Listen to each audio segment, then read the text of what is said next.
rationale is this is sort of the next step in our journey. I mean, it's got implications for the wealth management business first and foremost. There's been a convergence of technology across all platforms, and this gives us, access to both the workplace, the direct, as well as our core financial advisory, which is unchanged. It's just added to. And then for Morgan Stanley, it just gives us more ballast.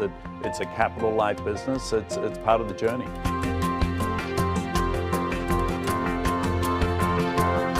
You guys remember when E-Trade started, and it was they would have commercials. Yeah, it's been around a long time. E-Trade, right, but the commercials were basically saying, don't ever affiliate with an outfit like, and it would be without naming Morgan Stanley. And these are as strange bedfellows as you're going to get, even more than what I think Goldman's doing. Go back to when Schwab bought Ameritrade. People expected that the next thing would happen would be E-Trade, and then there became a narrative which was E-Trade's not doing well enough for anybody to buy. They're just not growing. I think that if you're Gorman, you can consolidate. I guess some people would say fire a great number of people, but it is incredible to see a franchise like E-Trade that people didn't think was worth that much after a second look, after Ameritrade was bought. And then why does Gorman come and do that, even though people were passing up on it initially? And I think the answer is that Robinhood made it so that E-Trade had no choice. Morgan Stanley has been leading the transformation from the wholesale side to the retail side, and this takes them further in that regard.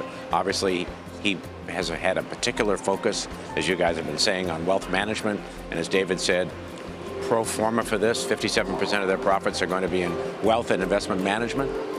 And Morgan Stanley, from a shareholder value point of view, has been really quite successful, and it trades at a higher multiple of book value, for example, than Goldman Sachs, which is a great firm too.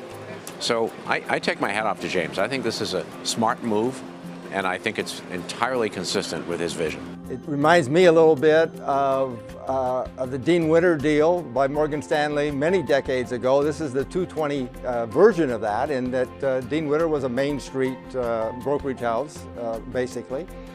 And I think he believes that that emerging wealth is the emerging wealth customer base. Many of those, or some of those, will become full fee brokerage customers as they increase their wealth over time. I really think E-Trade had to make some sort of a deal, given the no fee trading situation in the discount brokerage business, and I think they got a really good deal.